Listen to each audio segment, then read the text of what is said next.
Hello, everyone, and welcome back to our discussion of informal fallacies. In this video, we will begin by discussing what's called the ad hominem fallacy, or sometimes we say this is an appeal to the person. Now, ad hominem is just Latin for the term to the man or to the person.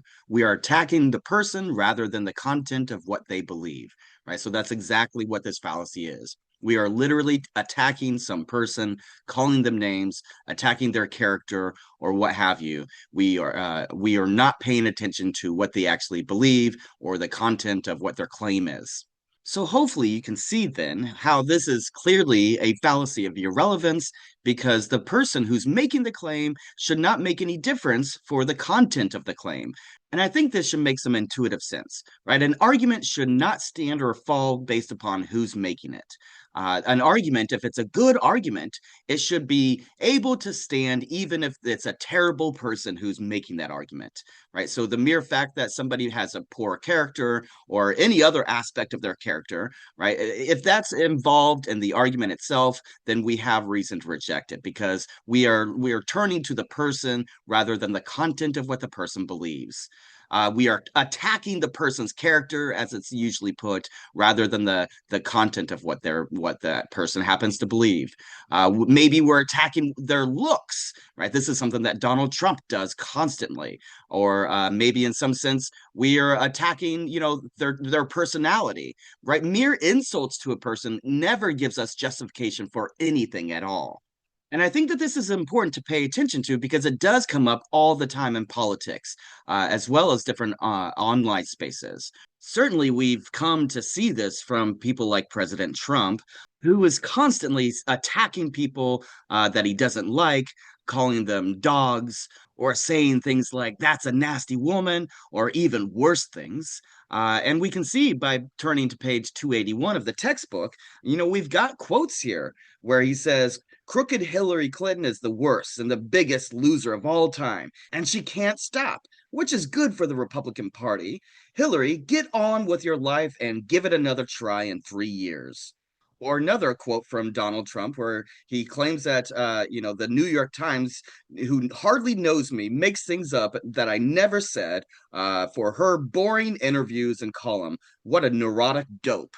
Right? I mean, those are just quotes from Trump, where Trump is clearly attacking the person rather than what that person's claim was. But of course, this happens on the other side of the aisle too. Politics is dirty in this regard.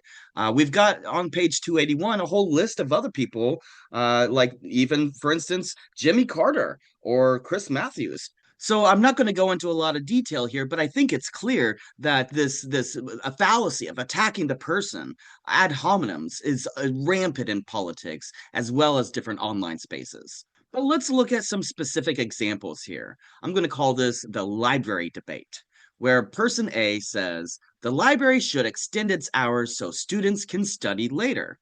And then person B, whoever that might be, says, well, of course you would say that. You're lazy and you never plan ahead. Well, clearly that's just attacking the person rather than what the person just said. Or consider what I'm going to call the diet discussion. Person A says a plant based diet reduces the risk of heart disease. And then person B responds by saying, but why should we listen to you? You eat junk food all the time, right? But the fact that somebody eats junk food, that's not relevant to whether or not a plant based diet is going to reduce heart disease. It has no bearing on that claim at all. You're just attacking the person. Or let's consider an example I'm calling city planning. Person A says, we should add more bike lanes to reduce traffic. And then person B responds by saying, you don't even own a car, so your opinion doesn't matter. Well, again, we're attacking some aspect, some feature of this person, the fact that they don't own a car. But that's irrelevant to whether or not bike lanes would, in fact, reduce traffic. So whether it's occurring in politics, maybe through online spaces, on social media, or just in your everyday go of things, this kind of appealing to the person, attacking the character of the person rather than what they believe, the content of their views, this is rampant in our society. Now, there's a very similar sort of fallacy that's called the tu quoque fallacy, which again is just Latin and it means something like you're another or you too.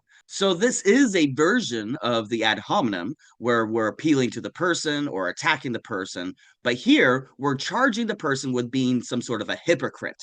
We're rejecting their views, their beliefs, or their claims on the basis of the fact that we think that they're not living consistent with what they claim or what they're preaching.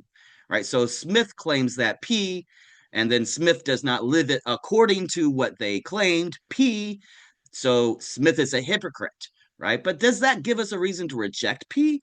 No. The fact that Smith is a hypocrite may suck for Smith, but it tells us nothing about the truth of P.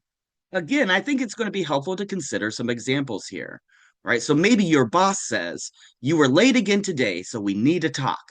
And then you respond to your boss by saying, "But you're late all the time, so what's the big deal?" Right? So the mere fact that your boss is a hypocrite in this regard, that plays no role in the fact that you were late to work. Or consider a case where your friend says, "Well, eating meat is wrong because it causes suffering to these animals," right? Factory farming is morally wrong because it causes these animals to suffer.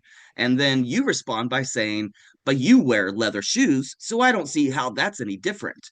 Right? Well, sure, maybe this person is in some sense a hypocrite, but that doesn't tell us anything about the morality of factory farming or eating meat.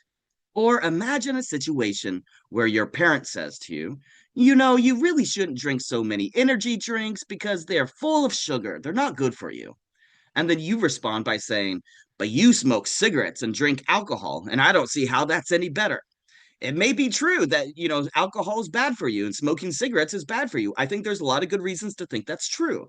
And so, therefore, your parent may be a hypocrite in this particular case. But it doesn't make it false that, energy drinks are also bad for you and that you should stop drinking so many of them, right? The fact that your parent's a hypocrite gives us no reason to reject or to accept what their claim was here. All right, so we've introduced the ad hominem fallacy and the to quoque, which is basically just attacking the person or saying, "Hey, you're a hypocrite." So in the next video, we will take a look at the fallacy of equivocation, popularity, and tradition.